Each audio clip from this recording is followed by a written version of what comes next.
حدثنا محمد بن سنان حدثنا فليح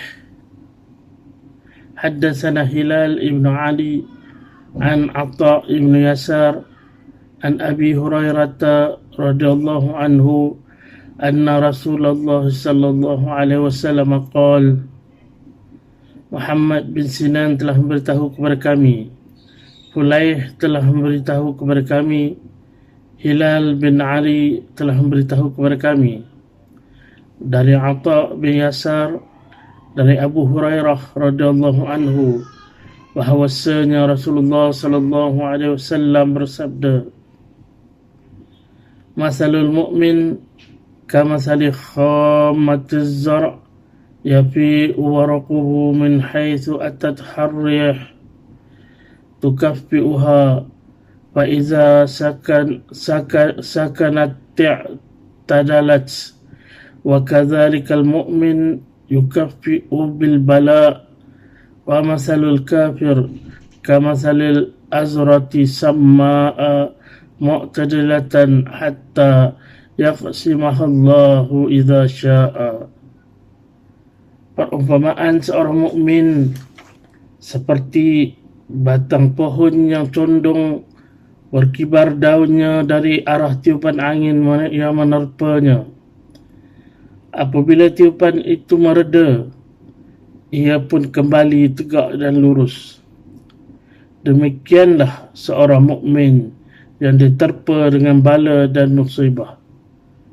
Dan perumpamaan seorang kafir seperti batang pohon keras yang tegak lurus hingga Allah menumbangkannya jika Allah menghendakinya. Hadis 7466, Sahih Imam Al-Bukhari. Masalul fariqaini kal a'ma wal asam wal basir was sami hal yastawiyani mathala. Perumpamaan orang kafir dan orang mukmin seperti orang buta dan tuli dengan orang yang dapat melihat dan orang dapat mendengar. Jadi digambarkan orang kafir itu seperti buta. Kalau mau jujur, di alam semesta ini terhampar begitu banyak tanda kebesaran Allah. Tetapi itu tak cukup bagi orang-orang kafir mengantarkan mereka dapat iman. Kenapa? Karena mereka laksana orang yang buta. Matanya hanya melihat yang menjauhkan dia dari Allah. Sebaliknya orang beriman itu, apapun yang dia pandang, itu mengantarkan dia untuk makin takut sama Allah, merendahkan diri kepada Allah. Nabi SAW pernah berdoa di dalam kemah kecil pada hari perang Badar. Aku memohon kepada engkau jaminan dan janjimu, ya Allah, jika engkau kehendaki, niscaya engkau tidak akan disembah lagi di muka bumi sesudah hari ini untuk selama-lamanya. Maka Abu Bakar radhiyallahu anhu memegang tangan Rasulullah seraya berkata, wahai Rasulullah, cukuplah, engkau telah memohon dengan mendesak pada Tuhanmu. Lalu Rasulullah SAW segera keluar dari kemah seraya melompat dan mengenakan baju besinya, lalu membaca firman Allah.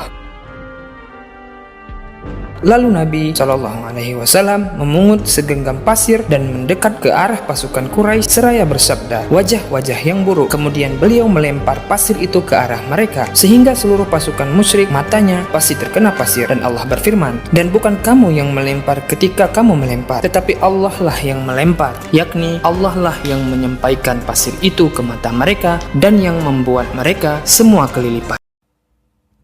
Assalamualaikum Kang Mas. Saya Hamdan daripada Perak, Malaysia, ingin mengajukan satu soalan. Soalan saya, bila manusia sudah mati, itu suci, lantas bagaimana pula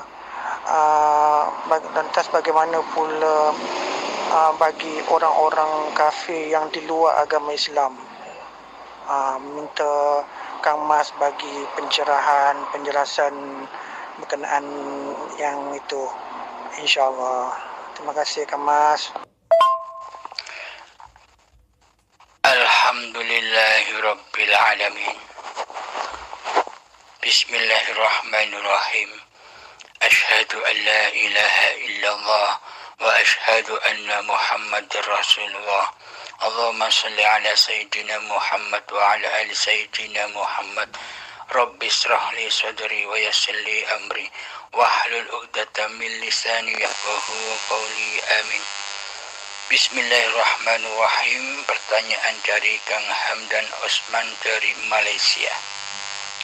Bagaimanakah nasibnya orang-orang kafir bila dikatakan seluruh orang yang sudah mati itu dikatakan suci di sisi Allah?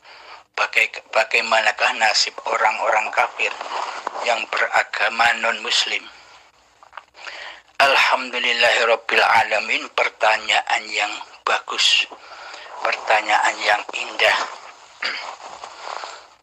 Bismillahirrahmanirrahim. Ini judulnya kafir vs muslim atau mukmin. Bismillahirrahmanirrahim. Perlu kita ketahui bersama bahwa siapa sih yang dikatakan muslim, siapa sih yang dikatakan mukmin di sisi Allah, dan siapa sih orang yang dikatakan kafir atau kufur, mensekutukan Allah dengan diri manusianya di sisi Allah. Alhamdulillahirabbil alamin. Bagi dalam sudut pandang syariat,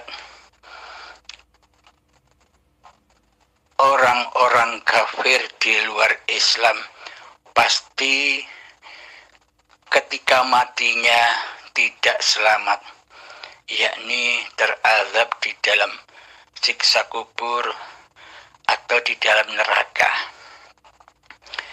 Ini dalam sudut pandang syariatnya.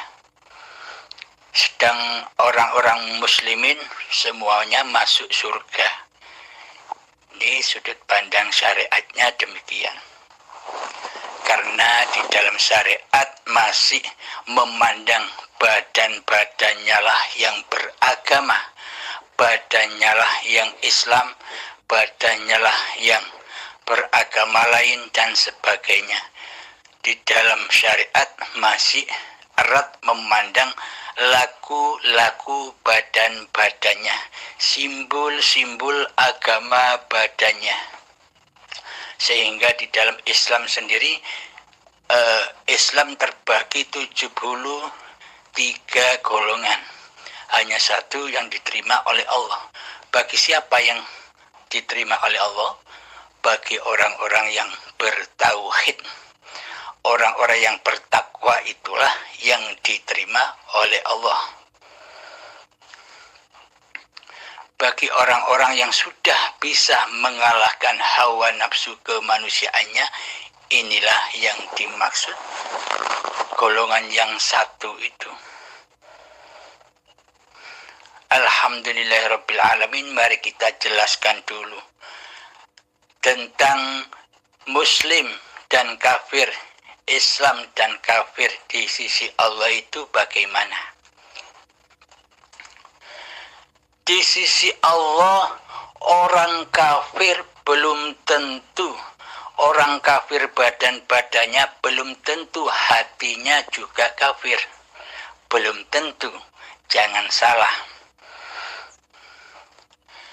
Dan orang muslim pun, orang Islam pun belum tentu juga hatinya juga Islam, hatinya juga mukmin di sisi Allah. Belum tentu juga. Jangan salah.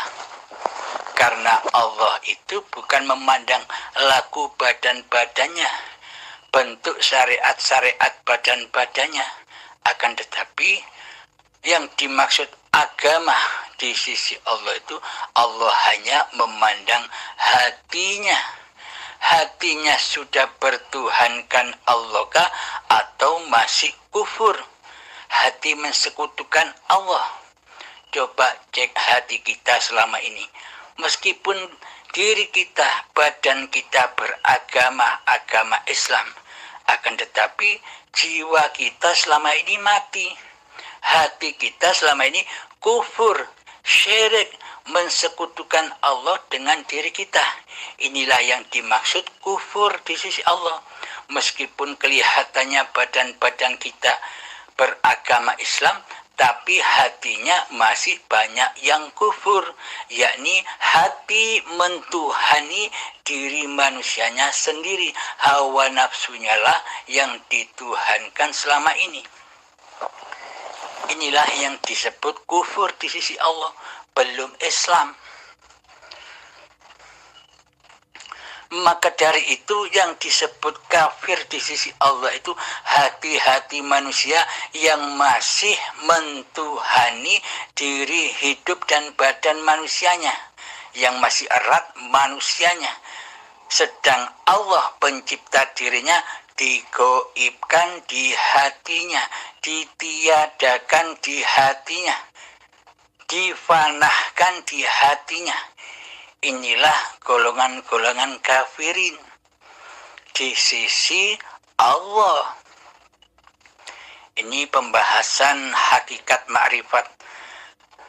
Kami tidak membahas babakan syariatnya.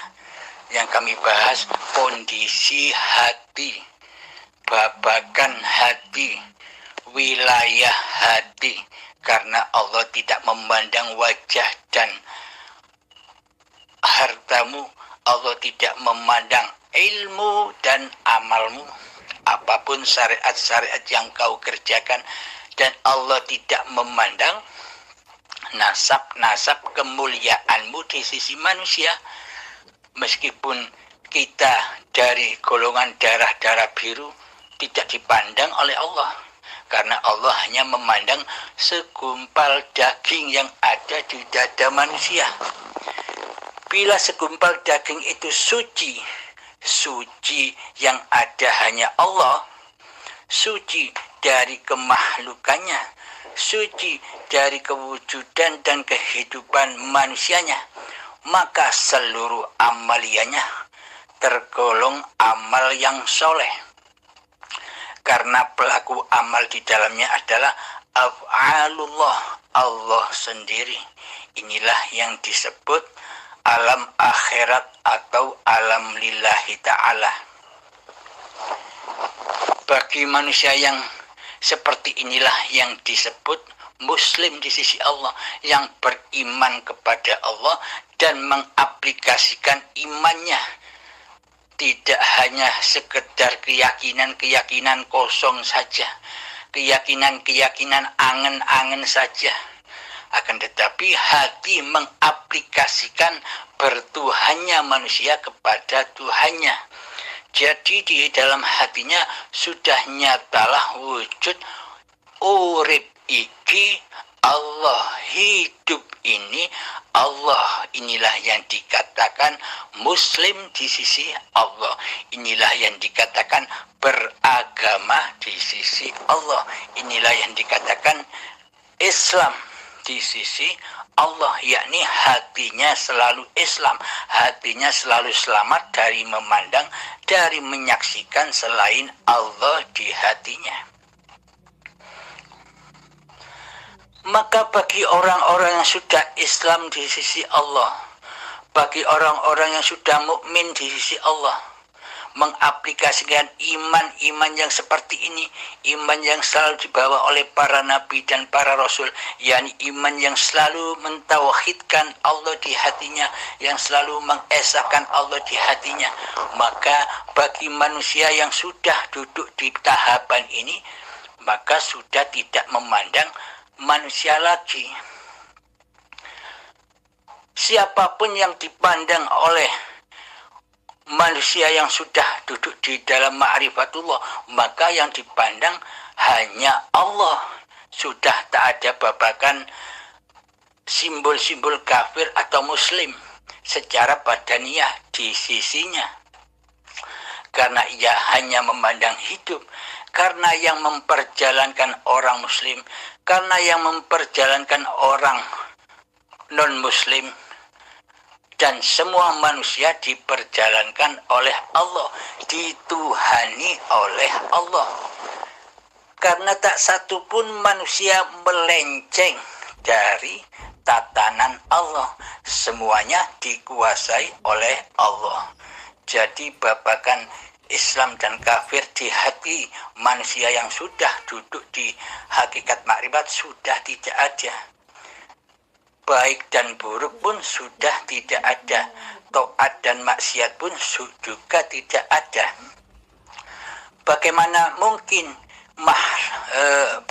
mungkin kita yang sudah duduk di situ bisa menilai ada ketaatan dan kemaksiatan secara badaniah? Bagaimana mungkin kita masih bisa menilai baik dan buruk orang lain? Sedang sementara diri kita sudah fana, diri kita sudah hancur, diri kita sudah mati, diri kita sudah fitrah kembali kepada alam ketiadaan. Yang wujud, yang nyata hanya Allah yang menggelar alam semesta ini. Jadi bagi orang yang masih kafirin sajalah, bagi orang yang belum mengenal Allah lah, bagi orang yang belum bertuhankan Allah lah, masih ada babakan baik dan buruk, taat dan maksiat, Islam dan kafir. Di sisi manusia yang masih belum beragama di sisi Allah, di sisi manusia yang masih belum beriman dan bertuhankan Allah di hatinya. Itu penerangan tentang manusia-manusia yang muslim di sisi Allah. Saat ini kita menerangkan orang-orang yang kafirin di sisi Allah. Siapakah orang kafir di sisi Allah? Siapakah orang syirik di sisi Allah? Apakah orang di luar Islam? Ya, menurut manusianya demikian. Akan tetapi di sisi Allah, siapakah orang yang kafir? Yang kafir itu, kafarok, orang yang kufur itu. Di sisi Allah adalah orang yang kufur itu adalah manusia yang belum mengenal Allah. Jadi manusia yang belum mengenal Allah inilah di sisi Allah itu kufur. Hatinya selalu mentuhankan diri manusianya sendiri. Hatinya selalu mentuhankan hawa nafsunya sendiri. Hatinya selalu mentuhankan kehidupan diri manusianya sendiri. Karena itulah di sisi Allah disebut kufur. Karena hatinya tidak beriman kepada Allah. Karena hatinya tidak mentuhankan Allah. Siapakah mereka? Semua manusia. Semua manusia ciptaan Allah. Semua manusia pernah mengalami hal-hal yang demikian. Kullu nafsin dha'iqatul maut. Tiap-tiap diri manusia pasti mengalami kematian. Kematian di sisi Allah itu yang bagaimana? Kematian di sisi manusia adalah matinya badan, matinya jasad. Akan tetapi kematian di sisi Allah itu yang dimaksud kematian adalah matinya jiwa. Jiwa yang mati kesadarannya akan bertuhan. Kita semua dulu pernah demikian. Semua manusia pernah demikian. Karena kullu nafsin dha'iqatul maut. Tiap diri-diri manusia pasti mengalami kematian, yakni ketika datang detik akil balik mulailah manusia itu mati jiwanya. Ketika detik akil balik, mulailah manusia itu mengaku-ngaku bahwa ini hidupku, bahwa ini badanku, bahwa ini milikku, dan semua diakui sebagai miliknya. Inilah yang dimaksud kullu nafsin dha'iqatul maut. Siapapun orangnya, apapun agamanya. Karena seluruh manusia itu tercipta dari kesucian. Inna lillahi, darikulah yang suci manusia kuciptakan. Kullu mauludin yuladu alal fitrah. Seluruh manusia yang terlahir ke dunia ini dalam keadaan suci bersih. Suci bersih maksudnya suci bersih dari pengakuan diri manusianya. Nah, siapakah orang kafir, orang syirik, orang musyrikin itu? Orang kufur di sisi Allah adalah orang yang mensekutukan Allah dengan dirinya di hatinya, yakni manusia-manusia yang belum bertuhan dan belum beragama di sisi Allah. Maka dari itu sempurnakanlah agama-agamamu. Di surat Al-Baqarah itu ada yang terjemahnya begini. Wahai kaum muslimin, kaum mukminin, kaum Nasrani, kaum Yahudi, kaum Majusi, kaum Sabi'in, dan siapapun kamu, bila engkau beriman kepadaku dan engkau beriman kepada hari kemudian dan beramal soleh, bila 3 pokok pilar ini engkau praktekkan di hatimu, maka engkau akan kuberi pahala dan engkau tidak akan merasa takut di dalam kehidupan ini, karena Allah lah akan bersama mereka. Jadi pada intinya iman di sisi Allah itu bagaimana?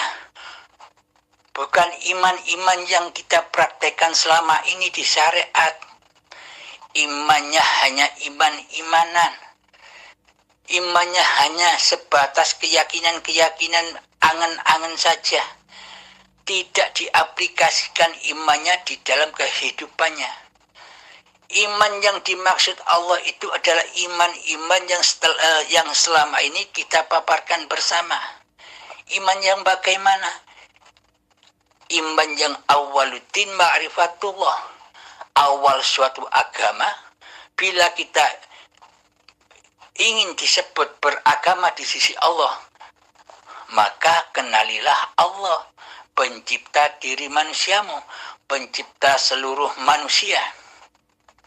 Siapakah Allah itu? Allahu la ilaha illa huwal hayyul qayyum. Allah tiada Tuhan yang berhak disembah, dialah hidup yang kekal, lagi terus-menerus menghidupi ciptaan-ciptaannya. Maka kenalilah hidup itu. Hidup itu kan laisa kamislihi syai'un, tidak seperti apa-apa dan tidak seperti siapa-siapa. Akan tetapi hidup bisa menciptakan, bisa mewujudkan apa-apa dan siapa-siapa. Coba dihayati di hati kita, bila tak ada hidup di dalam badan ini, apakah kita bisa tahu apa-apa? Apakah kita bisa mengenal siapa-siapa? Maka dari itu, hiduplah yang menciptakan apa-apa dan siapa-siapa di hadapan kita. Tanpa adanya hidup, kita tak akan bisa mengenal apa-apa dan siapa-siapa. Bila hidup itu seperti apa-apa dan siapa-siapa, coba cari.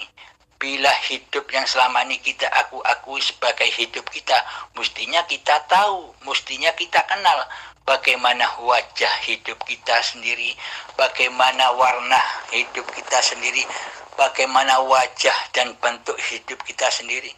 Mestinya kan kita tahu, bila memang hidup ini hidup manusia kita. Akan tetapi anehnya kita tidak tahu, tapi ngaku-ngaku hidup ini hidup manusianya, kan aneh. Maka yang dimaksud iman kepada Allah adalah iman yang mana sudah dipersembahkanlah kembali bahwa hidup ini Allah. Jadi Tuhan pencipta manusia ini adalah hidup yang selama ini kita akui sebagai hidup kita. Itu loh Allah. Itu loh Tuhan pencipta badan-badan ini.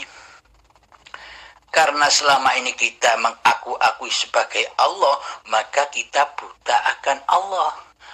Bagaimana mungkin kita bisa menyembah Allah, sedang Allah sudah kita akui sebagai kita.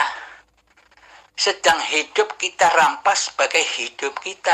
Bagaimana mungkin kita bisa menyembah dan mengabdi kepada Allah, sementara Allah kita gaibkan kewujudannya, keberadaannya dan kehidupannya di hati kita. Maka iman-iman yang dimaksud untuk seluruh manusia itu adalah meyakini bahwa hidup ini Allah dan terapkan di dalam hati kita setiap saat. Jadi hati sudah tidak memandang dan menyaksikan dunia ciptaan Allah, akan tetapi hati kita selalu menyaksikan Allah, selalu menyaksikan hiduplah pencipta alam semesta ini. Jika di syariat, jangan memandang, jangan mencari Allah. Saksikanlah apa yang diciptakannya. Akan tetapi bila di babakan hakikat makrifat kebalikannya. Jangan memandang makhluk. Pandanglah Tuhan pencipta makhluk. Kebalik. Maka dari itu, siapakah yang dikatakan Islam di sisi Allah? Yang dikatakan Islam di sisi Allah itu adalah manusia yang sudah mengenal Tuhannya, manusia yang sudah tahu bahwa hidup ini Allah. Inilah iman yang dimaksud di surat Al-Baqarah itu. Imannya seperti imannya para nabi dan para rasul. Dan juga seperti iman-imannya para aulia Allah, yang yakni hati selalu mentauhidkan Allah daripada mentauhidkan hawa nafsunya. Hati selalu mengesahkan Allah daripada mengesahkan kewujudan diri manusianya di hatinya. Inilah yang dimaksud iman itu. Siapapun orangnya, apapun agamanya, bila mengenal Allah dengan iman-iman yang demikian, maka Islamlah ia di sisi Tuhannya, meskipun syariat-syariatnya berbeda.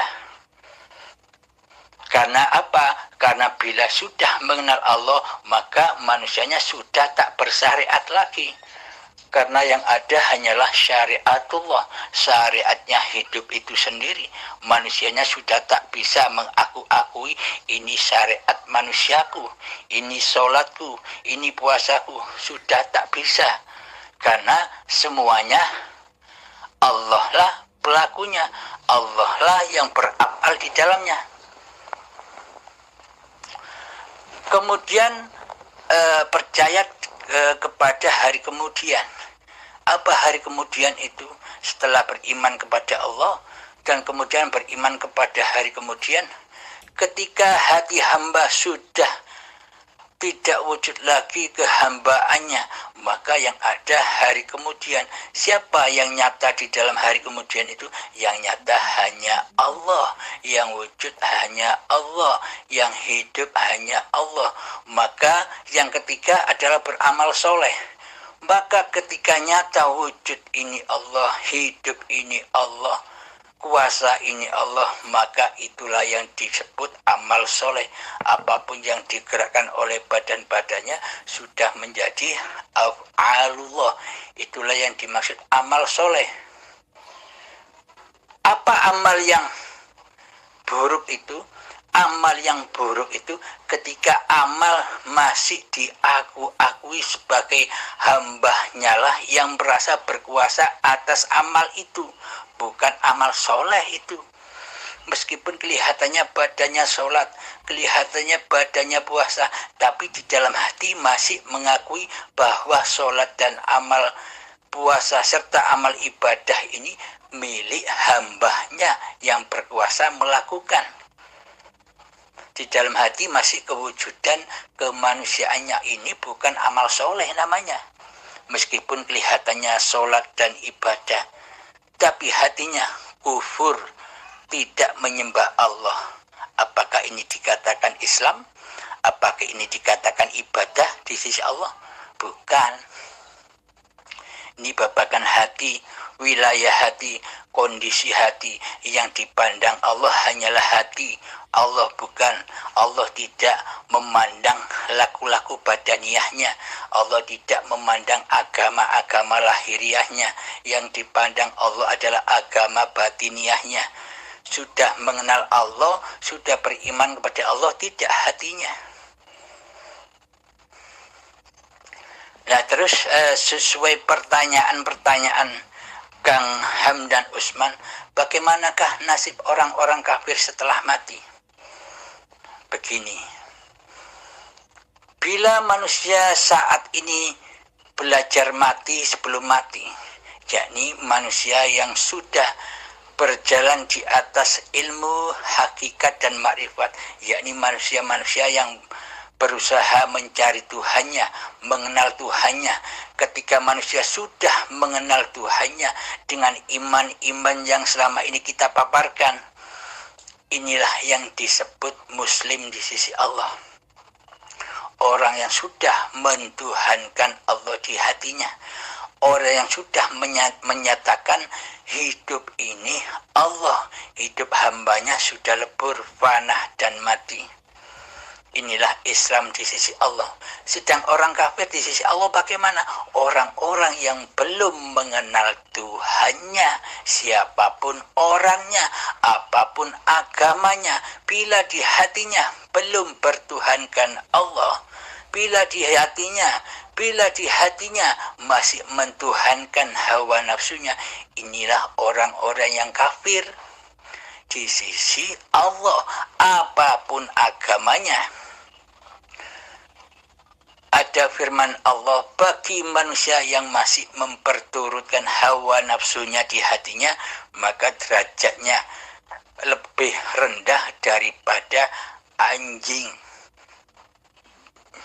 Ini ayat Al-Quran. Jadi bila kita masih memperturutkan hawa nafsu, maksudnya bagaimana?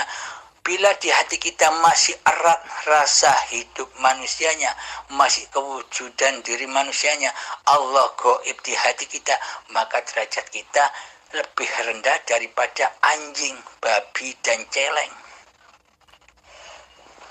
Maka itulah kita belum dikatakan Islam di sisi Allah, masih kufur. Lah ketika kufur di sisi Allah itu bukan orang non-Islam saja. Kufur di sisi Allah adalah semua manusia yang hatinya belum Islam.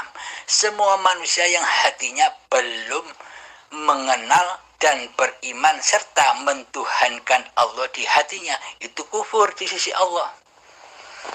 Jadi yang dimaksud kufur di sisi Allah itu bukan ada di badan-badan manusianya dengan sesebutan berbagai macam nama-nama agama. Jadi globalnya yang kufur di sisi Allah adalah manusia-manusia yang belum beriman kepada Allah, yang belum bersahadat menyaksikan Allah dan menyaksikan Muhammad Rasulullah di hatinya. Terus lantas bagaimana orang-orang yang kufur itu setelah matinya? Azab puncaknya adalah ketika orang-orang yang sudah beriman kepada Allah kan azabnya pengelongkopan keakuan dirinya, kewujudan diri manusianya, kewujudan hidup manusianya kan ketika masih hidup ini manusianya sudah rela dan ridho mempersembahkan kembali bahwa hidup ini Allah. Nah, di dalam mempelajari, mengaplikasikan hati yang seperti demikian kan sangat amat sulitnya pencapaiannya. Karena selama ini kita sudah lama menjadi Tuhan, kita sudah lama menjadi Allah tidak terasa. Maka untuk mempersembahkan kembali kepada Allah, ini perjalanannya amat sulit sekali. Ibaratkan melewati Siratal Mustaqim, rambut dibelah 7 dan tajamnya 1000 pedang. Ya jatuh bangun, ingat lupa jatuh bangun. Perjuangannya demikian, sangat amat sulitnya. Inilah penebusan saat-saat sakaratul maut. Jadi ketika sakaratul maut sudah husnul khotimah, karena selama hidupnya sudah diaplikasikan bahwa hidup ini Allah. Ketika sakaratul maut tiba, sakitnya seperti apa? Tidak terasa sakit. Seperti mengambil rambut di dalam adonan kue, tidak terasa ketika ajal menjemput. Namun bagi orang-orang yang kufur, siapapun orangnya, apapun agamanya, bila di hatinya masih kewujudan diri hambanya, Allahnya gaib, maka akan bertemu dengan hari pembalasan. Di mana hari pembalasan itu? Hari pembalasan atau hari pertanggungjawaban itu adalah ketika saat detik-detik sakaratul maut tiba. Disitulah pengelongkopan demi pengelongkopan bagi orang-orang yang masih kafir, siapapun orangnya dan siapapun agamanya dan apapun agamanya. Tak peduli itu agama Islam atau agama yang lain, pokok di dalam hatinya masih kafir, dalam hatinya masih ingkar kepada Allah, dalam hatinya masih cinta kepada dunia, itulah yang disebut kafir di sisi Allah. Maka azabnya, pembalasannya adalah ketika detik sakaratul maut, dikuliti sedikit demi sedikit seperti menguliti kambing dari dagingnya secara hidup-hidup, dan sakitnya 1000 kalinya di saat azab sakaratul maut.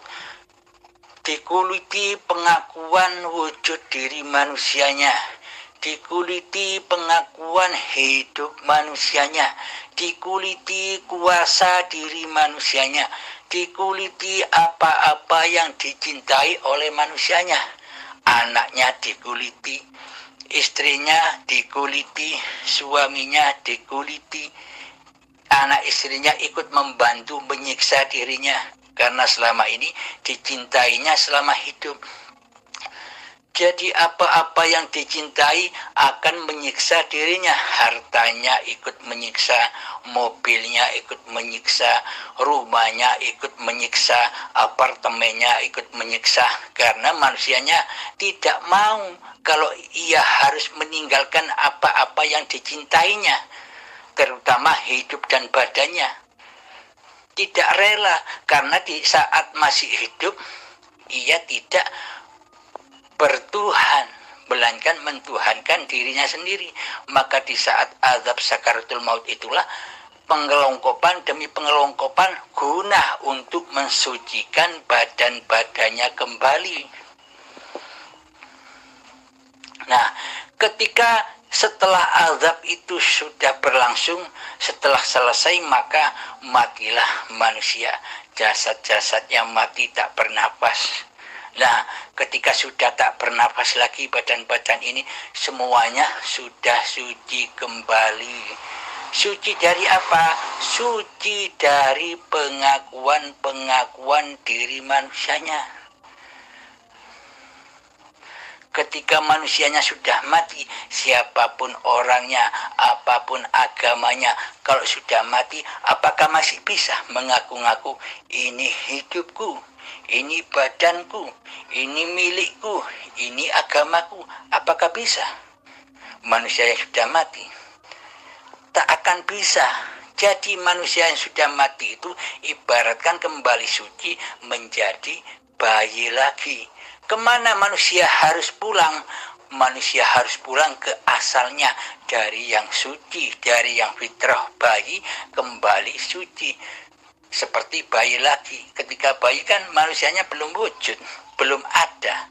Karena itulah disebut suci, karena tidak ada pengakuan diri manusianya. Inna lillahi, dari kula yang suci bayi, wa inna ilaihi raji'un, dan kembali kepada kula yang suci dikembalikan. Siapa? Ya manusia disucikan. Kan ketika sakaratul maut kan diazab, dikelongkop satu persatu. Itulah pensucian. Karena saat masih hidup tidak mensucikan dirinya dari hawa nafsunya. Jadi pada intinya, jika sudah datang inna lillahi wa inna ilaihi raji'un, sudah the end, sudah tamat perjalanan manusia dari yang suci kembali suci. Jika sudah ada kata-kata raji'un dari Allah, apakah coba hayati di dalam hati kita. Bila sudah ada kata-kata roji'un di sisi Allah, apakah masih ada peran lagi setelah badan ini mati? Kan sudah tidak ada lagi. Sudah roji'un pulang kepada Allah semua. Badan-badan kembali diproses menjadi tanah. Nah, ketika badan-badan diproses menjadi tanah, apakah ada rasa sakit? Apakah ada rasa tersiksa di dalam kubur? Kan tidak ada. Karena diri manusianya sudah tidak berdaya, tidak bisa mengaku-ngakui bahwa hidup dan badan ini sebagai miliknya. Ya sudah tidak ada siksa lagi. Adanya siksa, adanya rasa sakit itu karena manusianya masih ada, jadi merasakan sakit. Logikanya begini, ketika kita mulai dihidupkan dari tanah yang mati sampai menjadi bayi, apakah kita merasakan saat dari tanah sampai menjadi bayi itu? Masih ingat kita? Kan kita tidak ingat apa-apa, karena diri kita tidak ada, gaib. Sama halnya ketika badan mati, kembali menjadi tanah. Ya kita pun juga gaib, tidak merasakan apa-apa. Tidak ada siksa lagi. Adanya siksa, adanya neraka, adanya siksa kubur, itu kan ketika kita masih hidup. Ketika bahan bakarnya neraka masih ada, yakni badan-badan manusia dan hati yang keras melebihi kerasnya batu, hati yang belum beriman kepada Allah, itulah bahan neraka, api-api neraka, dan itulah alam kubur. Kuburannya dibawa kemana-mana. Badan-badan ini kan dari tanah, disitulah kuburannya, dan disiksa di dalam kuburnya. Hatinya selalu takut ini, takut itu. Meskipun kaya raya takut kehilangan hartanya, hatinya serba takut, serba sakit ketika manusianya masih merasa jadi Tuhan. Hatinya serba khawatir. Yang paling ditakutkan adalah sifat dirinya sendiri, yakni kematian. Kematian itu sangat amat ditakuti, padahal itu sifatnya sendiri. Kenapa kok ditakuti? Inilah bukti manusia yang selama ini lebih suka menjadi Tuhan daripada menjadi hamba.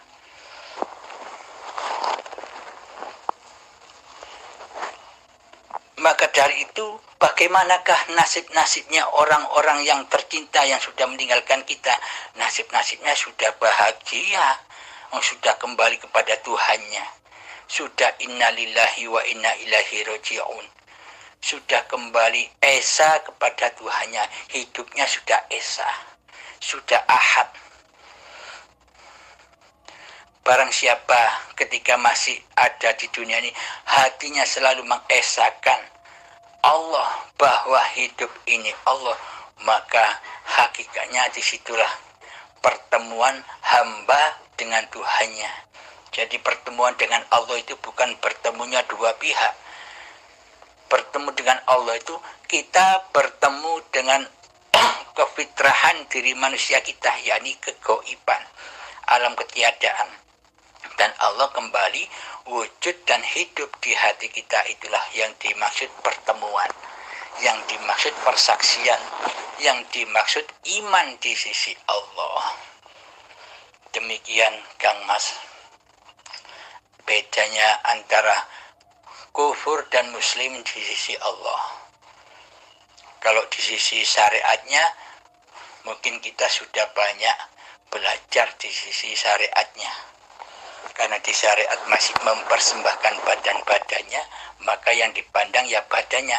Bagi orang-orang syariat masih berlakulah alam-alam gaib itu setelah kematian. Kematian badannya, yakni alam kematian, alam kubur, siksa kubur, alam kiamat, alam kebangkitan, alam akhirat, alam hisab, alam siratal mustaqim, alam neraka, alam surga, dan ketemu wajhullah, kenikmatan yang teragung di dalam surga. Inilah keyakinan saudara-saudara kita yang masih duduk di tahapan syariat.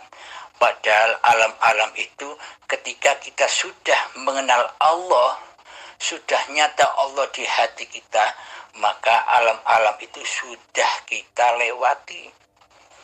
Sudah kita lewati. Karena alam kematian itu di sisi Allah apa? Kematian jiwa. Ketika kita belum kenal Allah, itulah kematian. Alam kubur mana? Ketika jiwa kita mati kan dipendam di dalam kubur. Kuburan-kuburan jasad-jasad yang dari tanah ini, itulah hakikat alam kubur. Siksa kubur itu apa? Ketika hati kita belum mengenal Allah, pasti kita akan selalu memandang ada manusia yang buruk, ada manusia yang maksiat. Ketika datang keadaan apa yang tidak kita inginkan, maka hati kita sakit, susah, sedih, gelisah. Itulah siksa kuburnya. Ketika kita melihat orang-orang yang mendapatkan rezeki lebih banyak dari kita, hati kita iri, dengki, benci, dendam. Itulah siksa-siksa kubur dan siksa api nerakanya. Karena bahan-bahan nerakanya masih ada, badan dan hati yang buta akan Tuhannya. Terus alam kiamat itu apa? Alam kiamat itu adalah ketika kita sudah memasrahkan kembali kewujudan diri manusia kita. Kita sudah memasrahkan kembali kehidupan manusia kita, kekuasaan diri manusia kita kepada yang berhak, yakni Allah. Itulah yang dimaksud alam kiamat. Alam kehancuran diri manusianya, kehancuran hidup manusianya. Alam kiamatnya orang-orang yang sudah makrifat saat hidup ini. Alam kiamatnya, kiamat kubronya bagi orang-orang yang kufur nanti ketika sakaratul maut, dikelongkop dengan paksa dan sakitnya sedemikian rupanya. Itulah alam kiamat.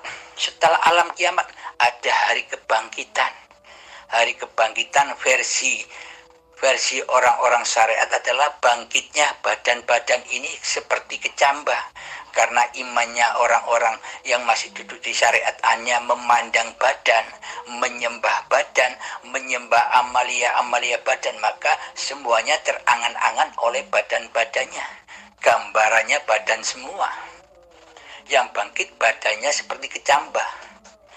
Akan tetapi yang dimaksud hari kebangkitan di sisi hakikatnya adalah bangkitnya keesaan Allah di hatinya, yakni hidup ini Allah. Inilah hari kebangkitan. Setelah hari kebangkitan ada alam hisab, yaumil hisab, dihitung amalnya.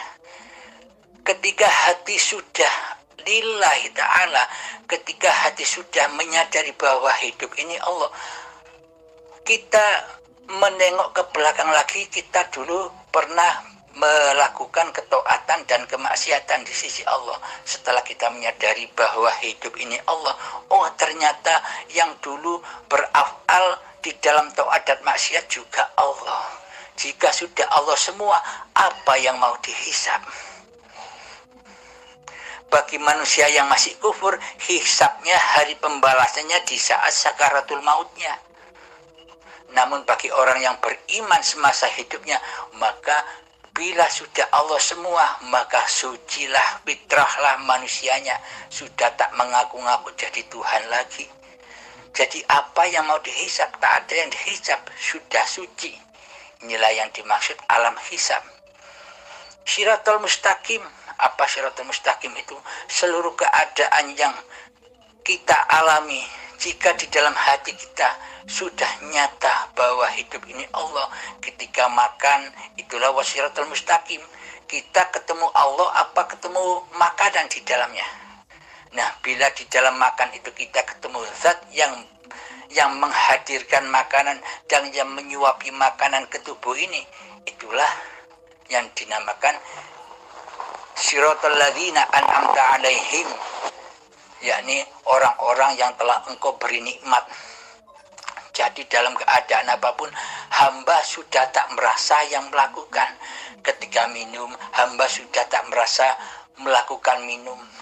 Hamba hanya menyaksikan Allah yang meminumi badan, yang memakani badan, yang memelihara badan dan jerohan-jerohannya, memilah-milah hasil makanan dan minuman menjadi darah, menjadi daging, menjadi energi, menjadi vitamin dan kotoran.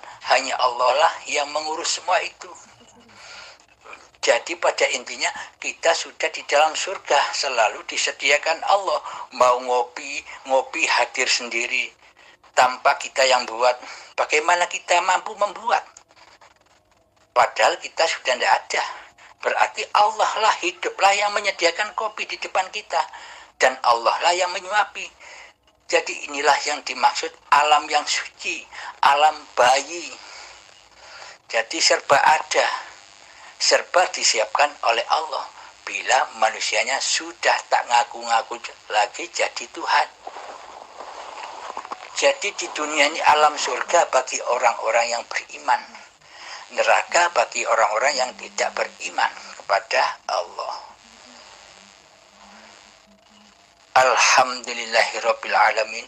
Kiranya cukup panjang jawabannya. Semoga Kang Mas tidak jenuh, tidak belenger mendengarkan kajian-kajian ini. Semoga kajian ini, paparan ini bermanfaat khususnya untuk saya sendiri dan untuk kita semua pada umumnya. Alhamdulillahirabbil alamin. Kira-kira ada pertanyaan lagi Kang Mas? Silahkan, terima kasih. Assalamualaikum Kang Mas. Ini saya ingin membuat satu lagi persoalan berkenaan dengan Ya'juj wa Ma'juj. Dan dalam pemahaman dia keluar untuk membuat kerosakan, pembunuhan dan akhirnya dibinasakan oleh Allah Subhanahu Wa Taala. Jadi minta Kang Mas memberi sedikit penerangan berkenaan dengan Ya'juj Ma'juj ni, dari segi hakikatnya macam mana penerangannya, insya-Allah. Terima kasih Kang Mas. Alhamdulillahirabbil alamin. Tentang Ya'juj wa Ma'juj. Jadi Ya'juj wa Ma'juj itu juga sebangsa Dajjal, sebangsa iblis dan setan, sebangsa hawa nafsu. Ya'juj wa Ma'juj itu adalah karakternya hawa nafsu yang selalu rakus akan dunia. Jadi siapakah Ya'juj wa Ma'juj itu? Ya'juj wa Ma'juj itu ya hawa nafsu iblis dan setan itu. Jika di babakan syariat diceritakan Ya'juj wa Ma'juj itu makhluk-makhluk yang berbeda dengan Dajjal, iblis dan setan. Akan tetapi di dalam hakikat ma'rifatnya diglobalkan, pokoknya musuhnya manusia adalah iblis dan setan yang nyata. Siapakah? Diri manusianya yang nyata ini loh, yang harus ditumbangkan, yang harus disucikan, yang harus difitrahkan. Ada sejarah demikian. Ketika suatu saat cicit Rasulullah yang bernama Ja'far Shadiq dengan sahabatnya duduk-duduk di atas gunung menyaksikan saat itu di saat musim haji.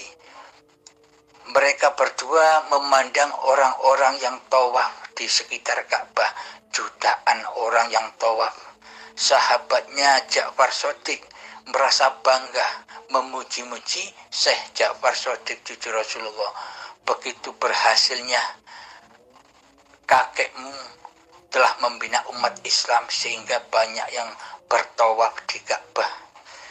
Kemudian dumadaan seketika Syekh Ja'far Shadiq berkata kepada sahabatnya, "Ghamid ainak, tutup matamu." Setelah ditutup matanya, diusap matanya, suruh melihat orang yang tawaf lagi. Subhanallah, ternyata ketika membuka matanya kembali, yang bertawaf di situ babi, celeng, anjing, wajahnya, kepalanya hayawan. Semua, hanya tidak sampai 10 orang yang kepalanya masih tetap kepala manusia. Yang masih kepala manusia itulah orang-orang yang sudah fitrah hatinya. Sedangkan jutaan orang yang tawaf itu yang kepalanya berupa hayawan, itulah wujud Ya'juj wa Ma'juj. Hati hawa nafsunya yang masih rakus akan dunia, hatinya yang masih menyembah dunia daripada menyembah Allah. Tujuan ibadah-ibadahnya hanya untuk kemuliaan dunia. Tujuan ibadahnya hanya untuk kesuksesan dunia. Tujuan ibadahnya hanya untuk balasan agar ibadahnya dibalas dengan dunia. Pada intinya hatinya masih linafsi. Jadi orang-orang yang memperturutkan hawa nafsunya itu lebih rendah derajatnya di sisi Allah daripada anjing, babi, dan celeng. Jadi ketika itu terlihatlah asli hati, gambaran hati orang-orang yang tawaf, orang-orang yang beribadah di area Ka'bah waktu itu. Jadi semuanya berkepalakan hayawan. Ada buaya sesuai karakter hatinya. Tapi tidak sampai 10 orang yang wajahnya, yang kepalanya tetap berkepalakan manusia. Itulah wali-wali Allah. Itulah di hatinya yang berwalikan Allah, yang nyata hidup ini Allah. Hatinya selalu berwalikan kepada Allah ketimbang berwalikan kepada hawa nafsunya. Karena yang ada di hatinya berimamkan Allah, menjadi hamba Allah. Sedangkan yang berkepala hayawan itu imamnya, yang menjadi imam, yang menjadi raja, dan yang menjadi Tuhan di dalam hatinya adalah hawa nafsunya sendiri. Itulah gambarannya. Di sisi Allah bagaikan hayawan, bagaikan anjing dan celeng. Maka dari itu fitrahkanlah diri manusia kita. Siapa Ya'juj wa Ma'juj itu? Ya semuanya adalah karakternya hawa nafsu itu sendiri. Keterangan ini sangat amatlah simpel dan sederhana mencapai kefahamannya. Jadi tidak usah jelimet-jelimet belajar tauhid itu. Yang simpel-simpel saja.